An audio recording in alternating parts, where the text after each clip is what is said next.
저희들이 살펴볼 말씀은 이사야서 59장 전체인데 오늘 20절, 21절 말씀 두 절만 같이 봉독하겠습니다. 이사야서 59장 20절, 21절 같이 봉독합니다. 여호와의 말씀이니라. 구속자가 시온에 임하여 야곱의 자손 가운데에서 죄가를 떠나는 자에게 임하리라. 여호와께서 이르시되 내가 그들과 세운 나의 언약이 이러하니 곧 내 위에 있는 나의 영과 내 입에 둔 나의 말이 이제부터 영원하도록 내 입에서와 내 후손의 입에서와 내 후손의 후손의 입에서 떠나지 아니하리라 하시니라. 여호와의 말씀이니라. 아멘. 이사야 선지자를 비롯해 모든 선지자들이 하나님의 백성인 이스라엘을 향해 지적했던 죄는 크게 두 가지로 요약할 수 있습니다. 하나는 우상 숭배입니다. 하나님께서는 우상 숭배를 가리켜서 영적인 간음이다 또는 영적인 행음을 하는 것이다 라고 지적합니다. 간음이 무엇입니까?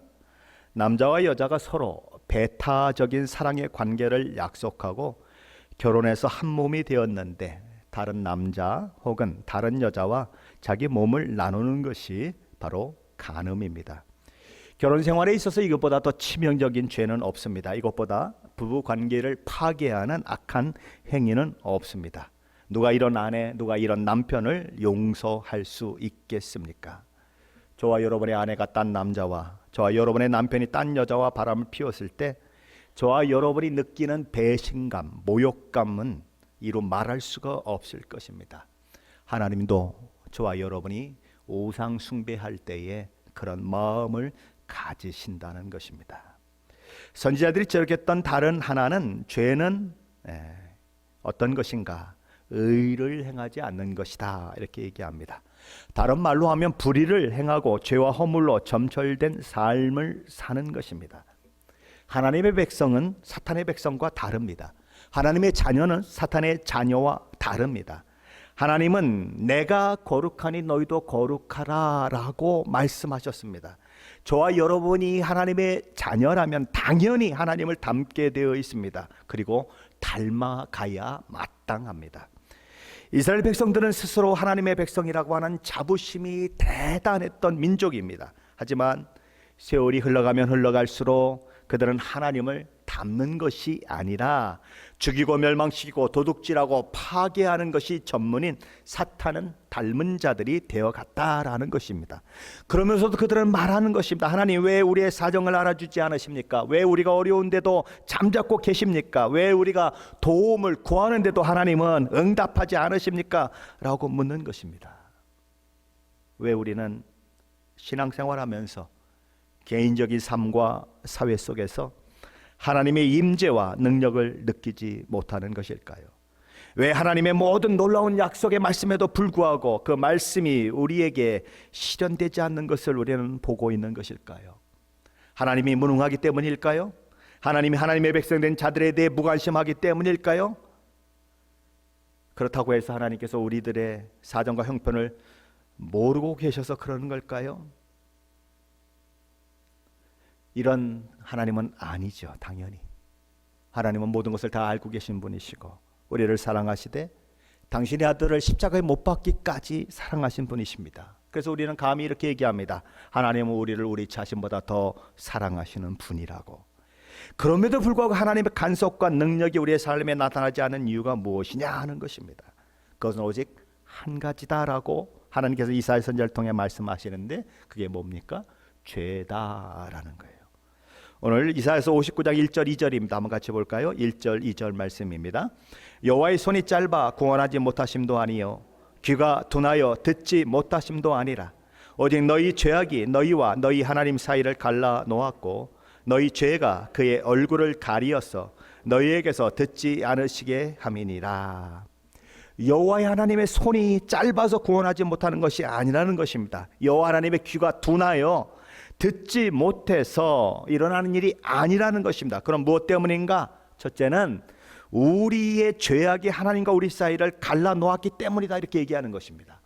여기 갈라 놓았다라고 해당하는 이 히브리 원어는 창세기 1장 6절에서 사용된 바 있는 단어입니다.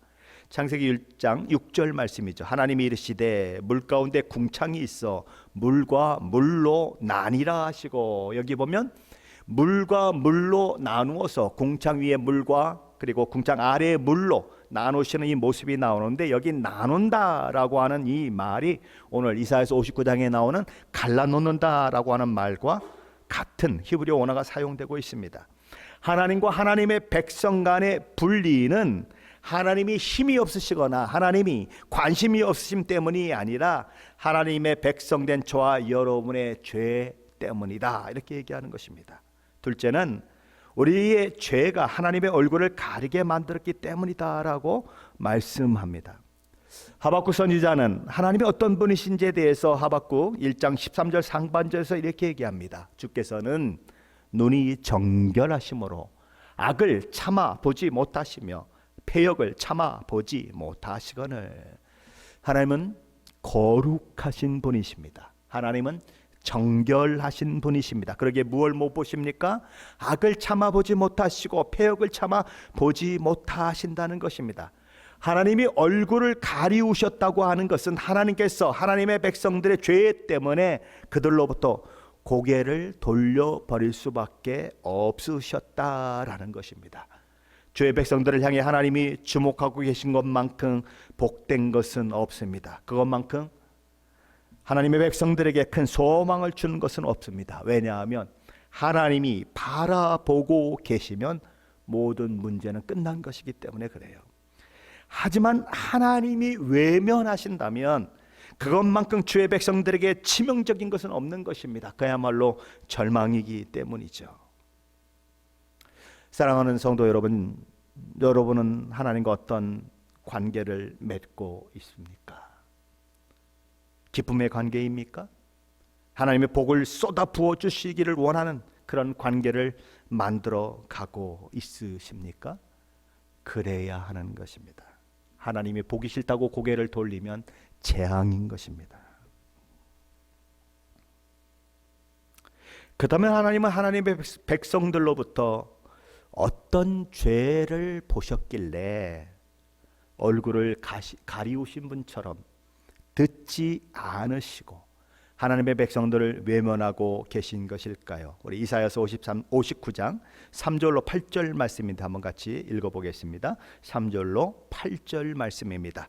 이는 너희 손이 피해 너희 손가락이 죄악에 더러워졌으며 너희 입술은 거짓을 말하며 너희 혀는 악독을 내밀어 공의대로 소송하는 자도 없고 진실하게 판결하는 자도 없으며 허망한 것을 의뢰하며 거짓을 말하며 악행을 잉태하여 죄악을 낳으며 독사의 알을 품으며 거미줄을 짜나니 그 알을 먹는 자는 죽을 것이요 그 알이 밟힌즉 터져서 독사가 나올 것이니라. 그의 짠 것으로는 옷을 이룰 수 없을 것이요 그 행위로는 자기를 가릴 수 없을 것이며 그 행위는 죄악의 행위라. 그 손에는 포악한 행동이 있으며 그의 발은 행악하기에 빠르고 무지한 피를 흘리기에 신속하며 그 생각은 악한 생각이라. 황폐와 파멸이 그 길에 있으며 그들은 평강의 길을 알지 못하며 그들이 행하는 곳에는 정의도 없으며 굽은 길을 스스로 만드나니 무릇 이 길을 밟는 자는 평강을 알지 못하느니라. 아멘. 여기 그들의 행함과 연결되는 손과 손가락이 같이 언급되고 있습니다. 그리고 그들의 말과 연결되는 입술과 혀가 같이 언급되고 있습니다. 근데 그들의 손은 뭘로 물들었습니까? 피로 물들었다. 억울한 피를 흘리게 한 손이다라는 것입니다. 그들의 손가락은 죄악으로 더러워졌다. 무지한 피를 흘린 손, 온갖 죄악의 똥물로 더럽혀진 손가락이 그들의 삶의 모습이었다라는 것입니다. 손은 왜 주셨을까요? 밥 먹으라고 주셨다. 예, 맞는 말이죠. 손은 하나님께 기도하고 찬양하라고 그렇게 주신 손입니다. 손은 다른 사람을 이롭게 하는 일을 위해 사용하라고 주신 손입니다. 하지만 그의 손과 손가락을 주신 하나님의 마음은 그들 안중에 없어서 그 귀한 손과 손가락으로 악을 행하고 사람들을 괴롭히고 그리고 억울한 사람들을 죽게 만드는 그 일을 했다라는 것입니다. 또한 그들의 입술은 거짓으로 물들었습니다. 입만 열면 거짓말을 하는 것입니다. 거짓으로 사람을 속이고 거짓으로 사기치는 것이죠. 그리고 그들의 혀는 악독을 마구마구 품어내는 것입니다. 그의 혀가 움직이는 곳마다 죽는 자들이 속출합니다. 망하는 자들이 속출합니다. 상처 입고 절망하는 자들이 넘쳐납니다. 그럼 입술과 혀는 왜 주셨을까요? 맛을 보라고. 예, 그것도 맞는 말이죠. 하나님을 찬양하라고 주신 것입니다. 그것을 통해 다른 사람을 격려하고 사랑하고 세워주라고 주신 것입니다. 하지만 그들의 그 입술과 혀는 사람을 죽이는 독을 쏟아낼 뿐입니다. 하나님이 주신 입술과 혀로 저주만 쏟아낸다라는 것이죠. 이렇게 악이 성행하는 사회라면 뭐라도 좀 잘 되어 있어야 되죠. 사법 시스템이라도 잘 되어 있어야 합니다. 그렇죠. 그냥 악들이 너무 많고 악인들이 너무 많고 나를 괴롭게 하는 사람들이 너무 많으면 사법 시스템이라도 제대로 되어 있어서 내 억울함을 가서 호소하면 판사들이 내 억울함을 좀 풀어주는 일들이 참 있으면 좋겠는데 문제는 뭐예요? 그 사법 시스템마저도 붕괴되어 버렸다. 판사들은 어떻게 해야 합니까? 이것저것 눈치 보지 않아야죠. 힘 있는 권세자이든 그렇지 않든 상관없어야죠. 돈이 많은 사람이든지 적은 사람이든지 상관하지 말아야죠. 만약에 내 고향 사람을 재판하는 일들이 있으면 나는 이 재판 할 수 없습니다라고 물러나야죠.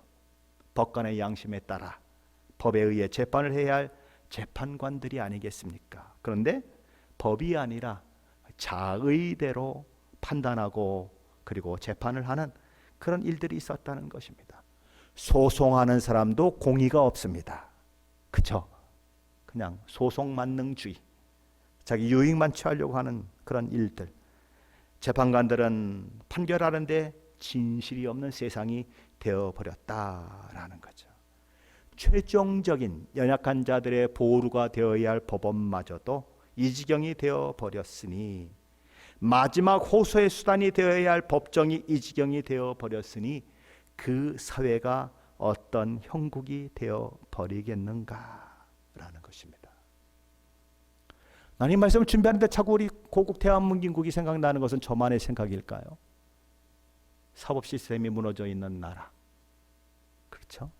지 마음대로 판단하는 나라, 이데올로기가 장악하고, 그렇죠? 그리고 뭐가 장악하고 그런 나라, 사법 시스템이 다 붕괴된 나라. 오늘 여기서 얘기하는 이 사람들과 하나도 다른 것이 없는 나라, 우리 고국이 아닌가 생각할 때 마음이 씁쓸해지는 것입니다. 그러다 보니 사람들은 어떻게 됩니까? 험한 것을 의리합니다. 쓸데없는 것, 헛된 꿈을 꾼다라는 것이죠. 누가 이런 사회에서 성실히 일해 먹고 살려고 하겠습니까? 그렇죠? 일확천금 꿈꾸고 수단과 방법 가리지 않고 자기 유익을 취하려는 사람들만 넘쳐나는 것입니다. 공직에 갖다 놓으면 뇌물 받고, 공직에 갖다 놓으면 뭘 한다고 그러고, 다 그냥 이리 처먹고 저리 처먹고, 그리고도 잘못 안 했다고 얘기하고,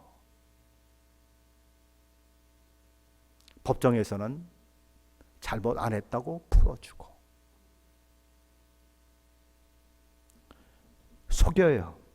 자기 이익을 극대화하기 위해서 속입니다. 권력을 이용해서 자기 주머니를 채웁니다. 악행을 잉태하여 죄악을 낳습니다. 죄가 얼마나 지저분하고 가증스러운 것인지 모르고 오히려 그것을 즐거워하고 갈망하는 분위기가 조성되는 그런 사회로 치닫고 있는 것이 바로 오늘 이 시대인 것입니다. 과거에는 부끄러워서 말도 못했던 것들을 이제는 공개적으로 커밍아웃이라고 하는 말로 그렇게 나오는 이 모습들을 보면 마지막 때는 마지막 때다라는 생각을 합니다.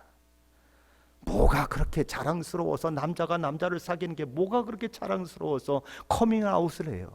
여자와 여자가 성관계하는 게 뭐가 그렇게 좋아가지고 커밍아웃을 해요? 도대체 이해를 못하는 시대를 우리는 살고 있는 것입니다. 하나님 그런 그들을 향해서 말씀하십니다. 독사의 알을 품고 있는 것과 똑같다. 거미가 거미줄을 치는 것과 똑같다. 독사의 알을 품고 있으면 엄청난 이득을 본 것 같지만 그 알에서 독사가 깨어나면, 새끼가 깨어나면 결국 물려서 죽게 될 줄을 알지 못하고 가는 어리석은 사람들. 거미줄로 아무리 집을 지어봐야 그것 가지고 옷을 만들 수도 없고 어떻게 할 수도 없는, 그걸 그냥 인생 내내 그렇게 만들어가는 어리석은 사람들. 바로 누군가 오늘 이 시대의 사람들이다라고 우리 하나님은 말씀하시는 것입니다. 결국은 황폐와 파멸로 갈 수밖에 없고 그런 삶은 평강이 없는 삶일 뿐이다. 왜냐하면 악인에게는 평강이 없기 때문이라는 것이죠. 악이 횡행하는 사회는 불안한 사회입니다. 옳은 것이 아니라 원하는 것을 얻기 위해 물리적인 힘을 포함한 모든 수단과 방법을 다 동원하는 사회는 평강이 없는 사회요, 망하는 사회입니다. 그리고 그런 사회는 전적으로 부패한 인간이 만들어내는 사회인 것입니다. 우리나라가 세계에서 몇 번째 잘 사는데요. 잘 사는 곳으로 모든 것이 대신된다면 뭐 하려고 예수 믿으십니까? 그냥 잘 살면 되죠. 돈 많이 벌면 되지요. 그걸로 안 된다는 거 아닙니까? 근데 우리가 어느새 물질주의에 빠져들어서 마치 잘 사는 것이 하나님의 축복인 것처럼 착각하고 있어요. 잘 살면 내가 예수 잘 믿는 것으로 착각하고 있어요. 가난하면 예수 잘 못 믿어서 저런 것처럼, 하나님의 저주를 받아서 저런 것처럼 생각하는 그런 이상한 생각들을 하고 있는 사람들이 있어요. 정말 그럴까요? 정말 그럴까요? 부자와 나사로에 대한 이야기만 들어도 아니라는 게 분명히 나와요. 그렇죠? 누가 축복받은 사람이었어요? 개처럼 상에서 떨어지는 음식 주워 먹는 거지가 더 축복받은 사람이었어요. 근데 우리는 자꾸 부자가 되고 싶어 하는 거예요. 수단과 방법을 가리지 않고 부자가 되고 싶어 하는 것입니다. 하나님을 섬기는 것은 다 뒷전이고 그저 부자가 되는데 자기 몸을 불사르는 것입니다. 밤을 새고 고민하고 어떻게 하면 부자가 될까만 생각하는 것이죠. 그것이 자기를 망하게 하는 줄을 알지 못하고 그러는 것입니다. 부자가 나쁘다는 얘기가 아니에요. 부자만 되려고 하면 문제가 생긴다는 것입니다. 그것보다 더 우선되는 것이 있는데 그걸 놓치면 망한다는 것입니다. 그렇다면 전적으로 부패한 인간이 하나님의 전적인 은혜를 얻을 수 있는 첫 걸음은 무엇일까요? 그것은 자신의 처지와 상황이 어떤지를 아는 것입니다. 내가 어떤 사람인 줄 아는 것입니다. 내가 지금 하나님 보시기에 어떤 모습 가운데 있는지를 아는 것입니다. 자기를 치장해서 나타나는 모습 말고 내면의 모습, 가식적으로 다른 사람에게 보이는 모습이 아니라 진짜 내 속 사람의 모습을 아는 것입니다.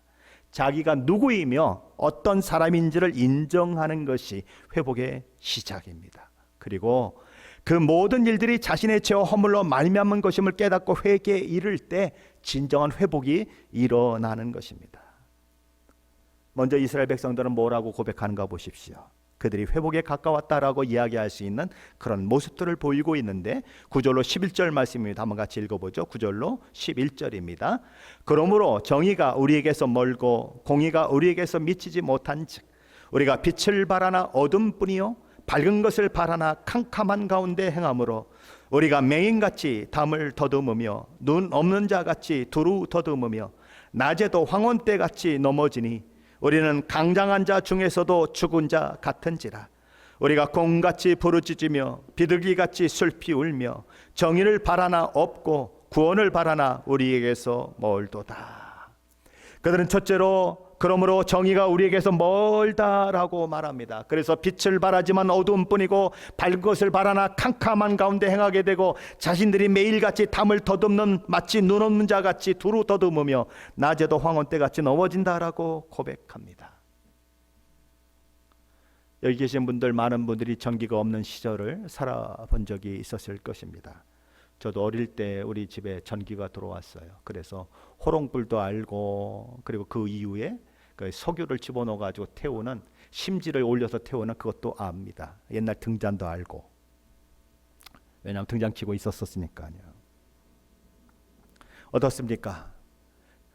달이 없는 날, 별이 없는 날, 바깥에 나가면 아주 지륵같이 깜깜하지 않습니까? 그래서 그냥 어두우면 벌써 다 집에 들어가서 있지 않습니까? 세상은 정말 캄캄했어요. 하지만 지금은 어떻습니까? 밤새도록 길을 밝혀주는 가로등이 있고 자동차의 헤드라이트만 켜면, 그렇죠?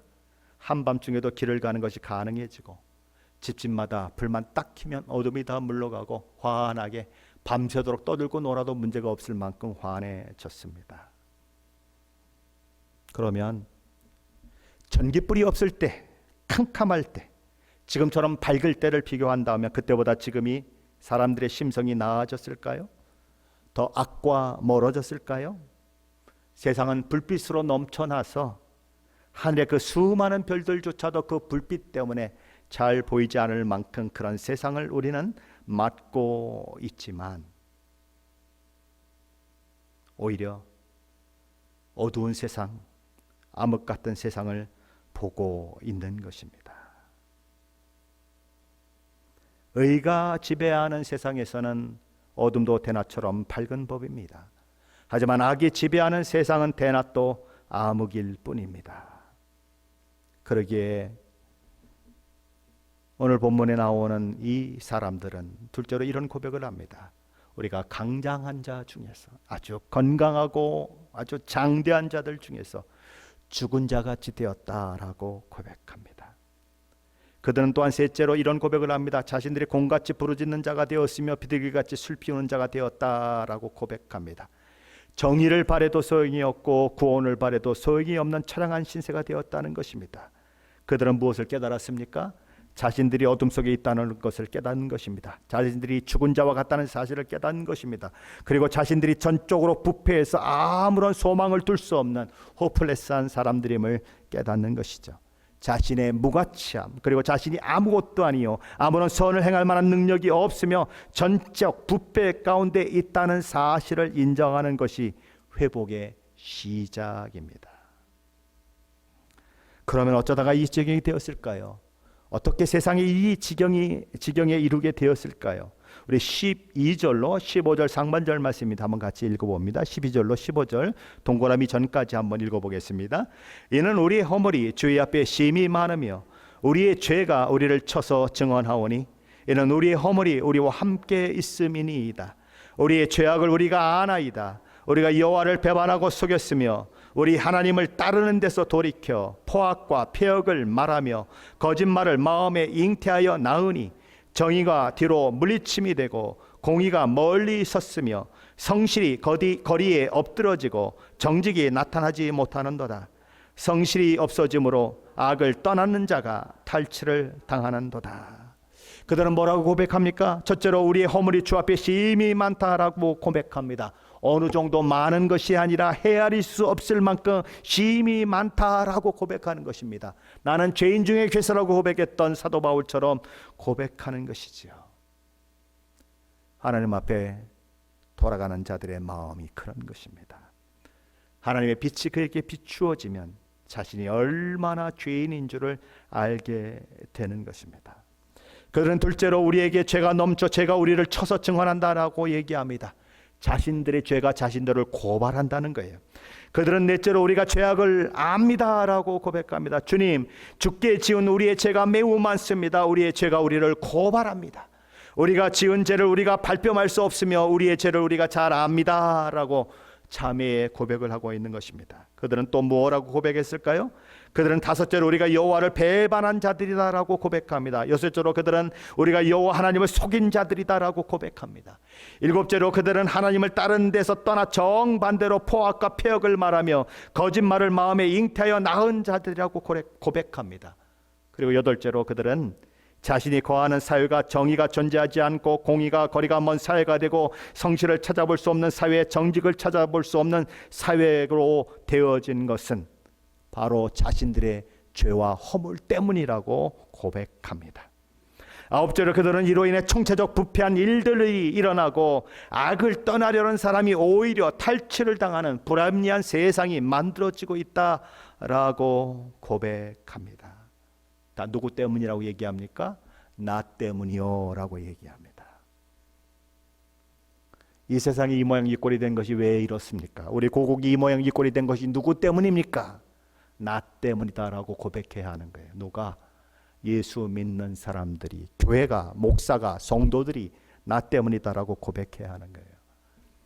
한때 천주교에서는 이런 표를 차에다 쓰고 다녔습니다. 내 탓이요. 남의 탓이 아니라 내 탓이요. 그거 전부 스티커를 하나씩 뒤에다 붙이고 다녔습니다. 사실은 우리도 그래야 하는 것입니다. 남 탓이 아니라 내 탓이요.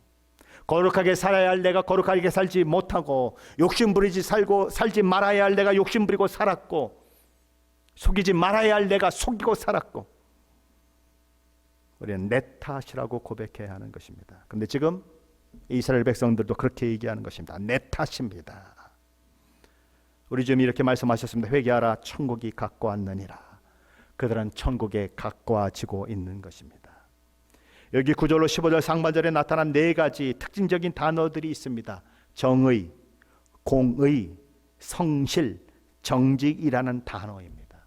이 네 가지 단어는 하나님이 가장 소중히 여기시는 도덕적 성품들을 일컫는 단어입니다.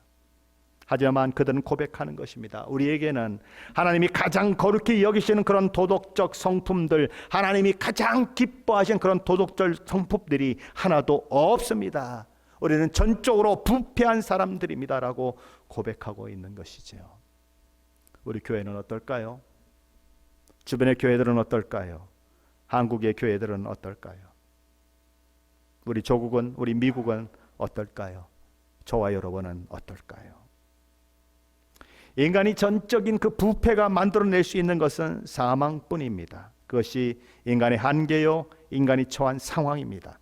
하지만 하나님께서는 전적으로 부패한 인간이 죄 가운데 태어나 죄 가운데 살다가 죄의 결과로 영원한 멸망에 이르는 그 악순환을 끊어내기로 작정하셨습니다. 그래서 누구도 당할 수 없는 용맹스러운 장수의 모습을 하시고 부패한 인간을 구원하기 위해 오시는 것입니다. 무엇이 인간으로 하여금 평강을 잃어버리게 만들었습니까? 무엇이 이 세상을 이 지경이 되게 만들었습니까? 그리고 무엇이 하나님의 얼굴을 돌리게 만들었고, 무엇이 인간의 외침으로 하여금 하나님 앞에 상달리지 못하도록 가로막았습니까? 죄입니다. 우리의 죄악입니다. 하나님은 부패한 인간이 부패한 일만 하다가 영원한 멸망에 처해지는 것을 바라보시며 눈시울이 붉어지셨습니다. 눈가에 이슬이 맺히셨습니다. 그래서 직접 나서셔서 그들을 그 죄로부터 구원해 내시기로 작정하시는 것입니다. 그것이 이사야서 59장 15절 하반절부터 19절까지의 말씀입니다. 한번 같이 보겠습니다. 이사야서 59장 15절 하반절부터 19절까지 말씀입니다. 여호와께서 이를 살피시고 그 정의가 없는 것을 기뻐하지 아니하시고 사람이 없음을 보시며 중재자가 없음을 이상히 여기셨으므로 자기 팔로 스스로 구원을 베푸시며 자기의 공의를 스스로 의지하사 공의를 갑옷으로 삼으시며 구원을 자기의 머리에 써서 투구로 삼으시며 보복을 속옷으로 삼으시며 열심을 입어 겉옷으로 삼으시고 그들의 행위대로 갚으시되 그 원수에게 분노하시며 그 원수에게 보응하시며 섬들에게 보복하실 것이라. 서쪽에서 여호와의 이름을 두려워하겠고 해돋는 쪽에서 그의 영광을 두려워할 것은 여호와께서 그 기운에 몰려 급히 흐르는 강물같이 오실 것임이로다. 우리 하나님 무엇을 기뻐하지 않으셨습니까? 정의가 없는 것을 기뻐하지 않으셨습니다. 하나님은 무엇을 이상히 여기셨습니까? 중재자가 없음을 이상히 여기셨습니다. 자기 몸으로 갈라진 틈을 덮은 사람이 없는 것을 기이하게 여기셨습니다. 죄의 삭은 사망이지만 죄를 해결할 자가 그들에게 없는 것을 보시고 애타하시고 안타까워하셨다는 것입니다. 그래서 어떻게 하시기로 작정하셨습니까? 당신 자신의 능력의 팔로 그들을 구원해 내시기로 작정하셨습니다. 그 구원하신 하나님의 모습이 네 가지 모습으로 표현됩니다. 첫째는 공의로 갑옷을 입으셨다는 것입니다. 둘째는 구원을 자기 머리에 투구로 삼으셨다는 것입니다. 셋째는 보복으로 자기 속옷을 삼으셨다는 것입니다. 다섯째는 열심으로 자기 겉옷을 삼으셨다는 것입니다. 여기 보면 네 개의 단어들이 등장합니다. 공의, 구원, 보복, 열심이라는 단어입니다. 공의, 구원, 양립할 수 없는 단어입니다. 하나님이 공의를 세우시면 구원받을 사람이 아무도 없습니다. 공의와 구원은 완전히 반대편에 있는 것이죠. 하지만 하나님은 그 공의를 예수 그리스도를 통해 실현하심으로 우리의 구원을 이루어내는 것입니다. 하나님의 공의에 진노하심은 예수 그리스도의 십자가에 퍼 부으시고 우리 주님이 대신 하나님의 공의를 감당하심으로 인하여서 우리는 구원에 이르게 되는 놀라운 은혜를 경험하게 되는 것입니다. 하나님은 또한 뭘 하십니까?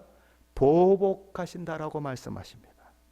구원받는 것을 방해했고 구원받은 자들을 미혹하고 넘어지게 만들었던 사탄과 그의 졸개들과 그의 추동자들을 다 보복하셔서 영원한 지옥불에 던져 넣으실 것입니다.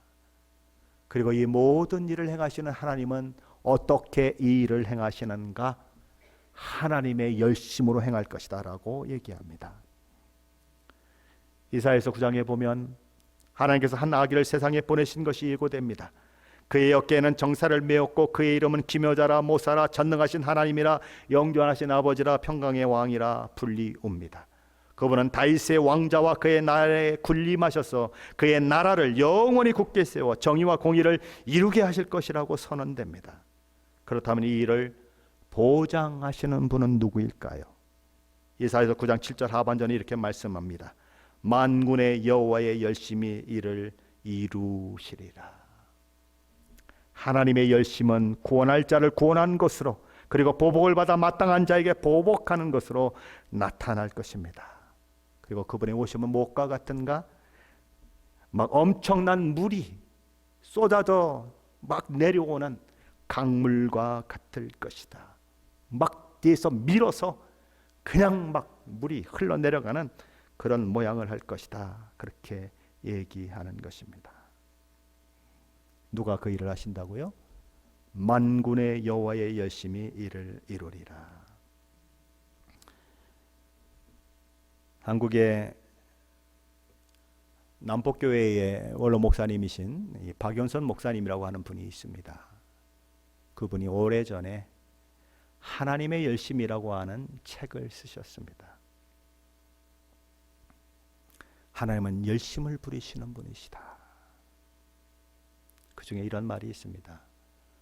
하나님이 고집 부리시면 영원부터 영원까지 고집 부립니다. 왜요? 영원까지 살아계신 분이시니까. 저와 여러분은 고집 부리면 길어야 100년입니다. 그러니 하나님이 고집 부리셔서 하나님의 사람으로 만들려고 작정하실 때 어떻게 하지 말라고요? 고집 부리지 말아라. 하나님 이길 자 아무도 없다. 왜요? 영원부터 영원까지 고집 부리시니까. 반항해봐야 기껏해야 100년.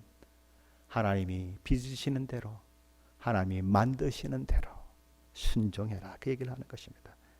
하나님의 열심은 당할 자가 없다라는 것이죠. 하나님이 열심을 부리셔서 우리 주님이 이 땅에 오시지 않습니까? 그리고 십자가에 죽지 않으십니까? 그 일로 통해서 우리가 구원받고 하나님의 자녀가 되고 영생을 누리는 자가 되는 그 은혜를 누리지 않습니까? 이사야서 59장 20절에 이렇게 말씀합니다. 죄가를 떠나는 자에게 임하리라. 누구에게 이 은혜가 임하는가? 죄가를 떠나는 자에게 임한다라는 것입니다. 자신이 전적으로 부패한 죄인임을 알고 회개하고 돌이키는 자들에게 임한다는 것입니다. 나는 죄인이 아니라고 하는 사람에게는 임하지 않습니다. 내가 왜 죄인이냐고 따지는 사람에게는 임하지 않습니다. 자신의 전적인 부패를 깨닫고 내가 호프레스하구나, 내겐 절망밖에 없구나, 소망이 없구나 라고 생각하는 사람, 그래서 예수 그리스도의 십자가를 붙을 수밖에 없는 사람에게만 임한다라는 것입니다. 하나님은 정말 위대한 일을 하셨습니다. 하나님은 정말 있을 수 없는 일을 하셨습니다. 창조 주신 그분이 뭐 때문에 아들을 인간의 몸을 입고 이 땅에 보내셔서 십자가에 죽게 하시겠습니까? 세상의 모든 종교는 어떻게 합니까? 자기가 하나님을 찾아가는 게 세상의 종교입니다. 그런데 우리 기독교는 다른 것입니다. 하나님이 위에서 내려오시는 거예요. 하늘 보좌를 버리고 내려오셔서 우리를 구원하시는 거예요. 그게 기독교의 차이점이에요. 그렇다면 그런 하나님의 은혜로 구원받은 자들에게 약속되는 것은 무엇일까요? 우리 21절 말씀인데 한번 같이 보겠습니다. 21절입니다. 여호와께서 또 이르시되 내가 그들과 세운 나의 언약이 이러하니 곧 내 위에 있는 나의 영과 내 입에 둔 나의 말이 이제부터 영원하도록 내 입에서와 내 후손의 입에서와 내 후손의 후손의 입에서 떠나지 아니하리라 하시니라. 여호와의 말씀이니라. 과거에 이사야 선지자와 같은 특정한 사람에게 임했던 성령과 말씀이 후손에서 후손으로 후손에서 후손으로 구원받은 모든 사람들에게 임할 것이다, 이렇게 얘기하는 거예요. 현대 성경이 이렇게 번역을 했습니다. 여호와께서 또 이렇게 말씀하셨다. 내가 이제 그들과 계약을 맺고 확실하게 약속하겠다. 나는 이제부터 예언자인 내가 나의 영을 내리고 내 입에 나의 말씀을 맡겨 주었는데 이 영과 말씀이 앞으로는 언제까지나 너와 내 후손들에게서 떠나지 않고 그대로 함께 머물러 있을 것이다. 요엘서 2장 29절 말씀 보면 그때 내가 또 내 영을 내 남종과 여종에게 부어줄 것이다 라고 약속하고 계신데 그 문자적으로 그 말씀이 이루어지는 것을 보게 되는 것입니다. 하나님의 영이 우리 안에 내주하시는 것은 우리가 구원받은 자임을 확증해주는 보증서와 같은 것입니다. 죄와 사망에서 구원받은 저와 여러분이 죄를 이기고 승리하도록 하나님께서 우리에게 성령과 말씀을 주셨습니다. 그 사실을 에스겔서 36장 25절 27절 말씀이 이렇게 기록합니다. 맑은 물을 너희에게 뿌려 모든 더러운 것과 우상에게 너희를 깨끗하게 하겠다. 그리고 내가 너희에게 새 마음을 주고 너희 속에 새 정신을 넣어주며 너희에게서 돌같이 굳은 마음을 제거하고 순종하는 마음을 줄 것이며 또 내 영을 너희 속에 넣어주어 너희가 내 법을 따르고 내 명령을 준수하게 하겠다. 물로 씻고 죄사함 받고, 그렇죠? 새 마음이 부어지고 우리 속에 새 정신이 부어지고 돌같은 굳은 마음이 제거되고 순종하는 마음을 주신다는 것입니다. 하나님의 영이 우리 속에 들어와 하나님의 법을, 하나님의 명령을 그렇게 준수하게 만들겠다라고 하나님은 선언하십니다. 그럼 구원받은 자는 어떤 자일까요? 하나님 구원받은 자가 이런 자라고 얘기합니다. 돌같은 마음이 부드러운 마음이 된 자, 그리고 순종하는 마음이 가슴속에 생긴 자, 하나님의 영이 내 안에 있어서 하나님의 법을 따르고 하나님의 명령을 준수하고자 하는 마음으로 가득 찬 자, 그 자가 누군가 구원받은 자라고 이야기하고 있습니다.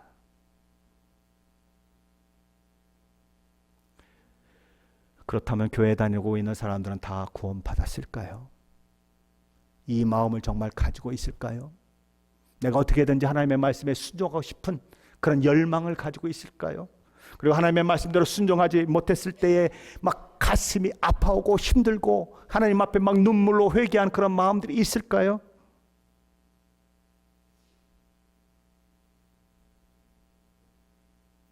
우리는 한 번쯤 생각해야 하는 것입니다.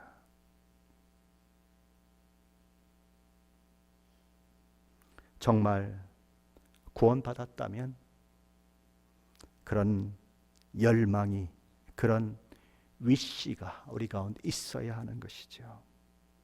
그게 정상이에요. 하나님을 사랑하지 않던 사람이 하나님을 사랑하게 되고 하나님의 말씀을 사랑하지 않던 사람이 하나님의 말씀을 사랑하게 되는 것은 당연한 것이에요. 그런데 구원받았다고 하는데 그 당연한 것이 안 된다면 정말 생각해 보아야 하는 거예요.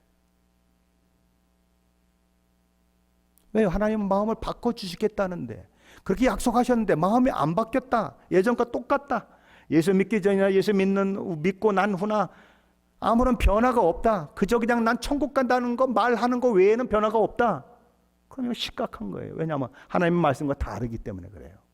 하나님의 말씀은 마음의 변화가 일어난다고 그러잖아요. 돌 같은 마음이 어떻게 된다고요? 살살 그냥 그렇죠. 아주 부드러운 마음이 된다. 근데 예수 믿고 났는데도 돌 같은 마음이다. 아무리 설교를 듣고 말씀을 들어도 내 속에 들어올 구석이 없어요. 그렇죠? 말씀을 들으면 졸리기만 하고 저 양반은 맨날 저 얘기를 뭐 하려고 또 하는 거야? 그런 생각만 들고 예수 얘기하면 또 예수 얘기야. 십자가 얘기하면 또 십자가야. 그런 마음만 들고 찬양해도 감격도 없고 그러면 이게 돌이지 아직. 그렇지 않아요? 조금만 힘들면 그냥 팽개쳐 버리고 돌짝밭에 심어진 씨의 모습 아닙니까?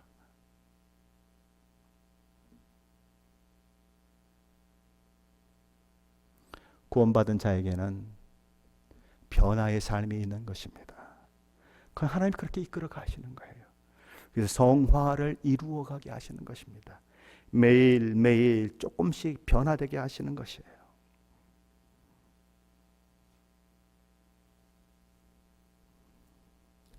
자신이 정말 죄인임을 깊게 깨달은 자들이 일어나야 하는 것입니다.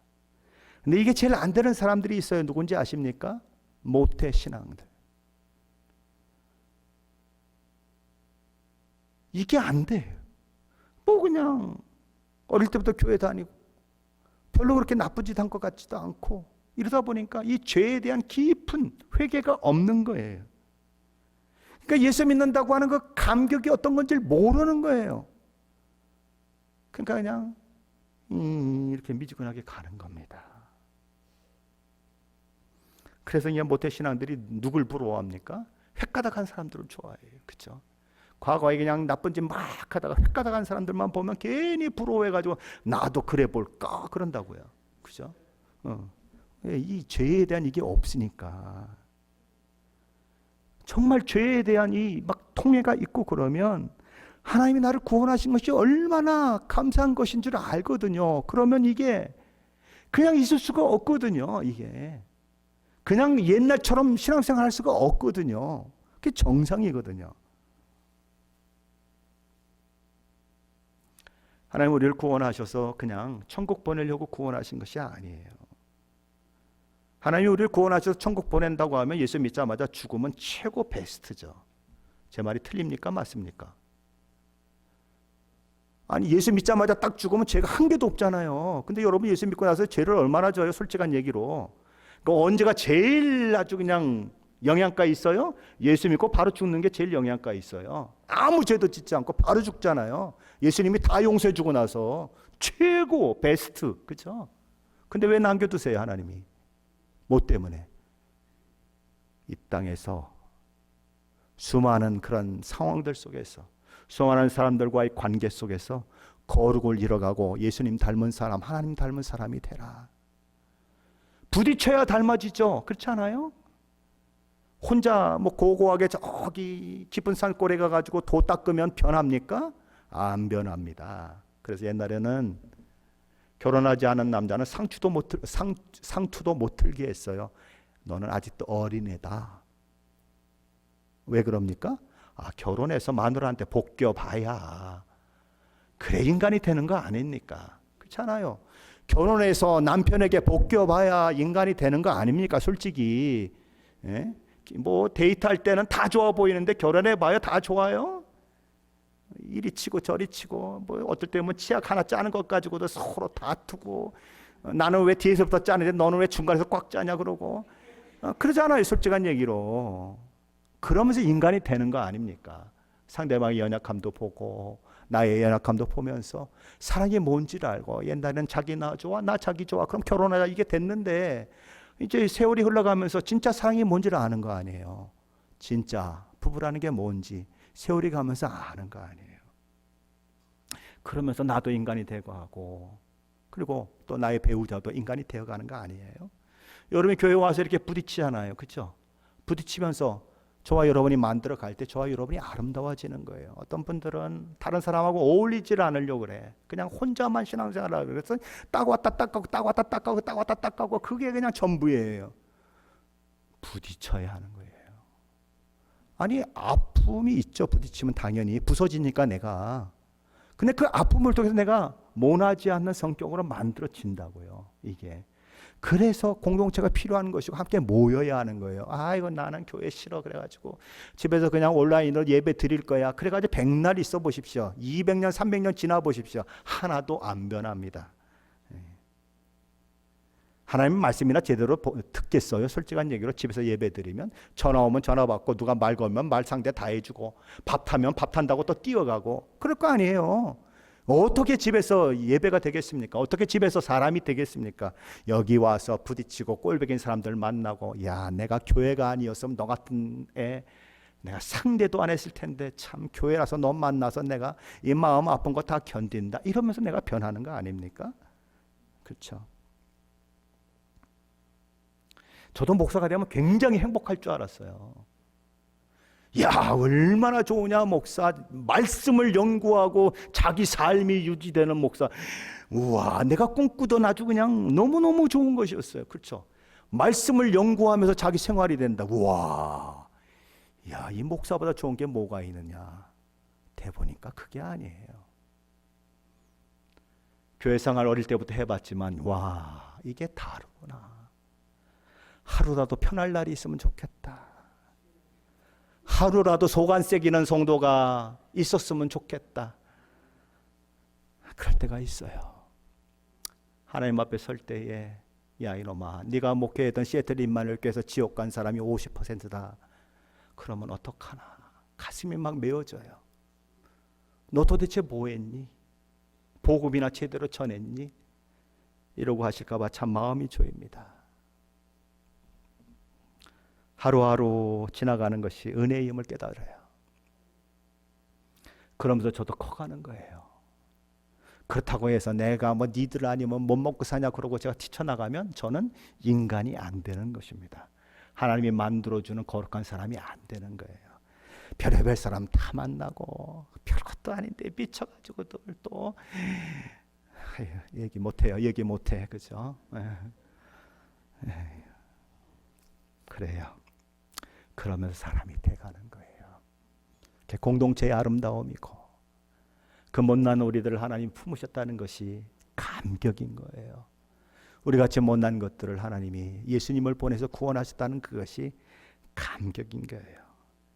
솔직히 한번 여러분 한번 딱 뒤집어 놓고 한번 딱 보세요. 저와 여러분을 구원할 만한 뭐 요만한 게 있는가 한번 보세요. 뭐 잘난 게 뭐가 있나? 없잖아요 사실은. 그게 감격인 거예요. 하나님 어떻게 나를 사랑해 주셨을까? 하나님 나를 위해서 어떻게 예수 그리스도를 보내주셨을까? 이 감격 때문에 오늘 나 자신 때문에 실망했는데 나 자신 때문에 마음이 힘든데 또 힘을 내서 그래도 하나님이 나 같은 걸 사랑해 주셨지. 하나님 감사합니다. 그러고 또 봉사의 자리로 나가는 거예요. 에이그 저 꼴보기 싫은 것들 뭐 어쩌고 저쩌고 그러면서 또 나가는 거예요. 사랑하는 성도 여러분, 성령으로 충만해지십시오. 말씀으로 충만해지십시오. 그리고 나를 구원하신 하나님과 점점 가까워지십시오. 하나님이 나를 어떻게 사랑하셨는지를 확인하십시오. 그리고 이 어두운 세상에 제발 좀 가로등이라도 좋으니 빛을 비추어 주십시오. 그런 은혜가 저와 여러분 가운데 있으시기를 예수 그리스도의 이름으로 간절히 축원합니다.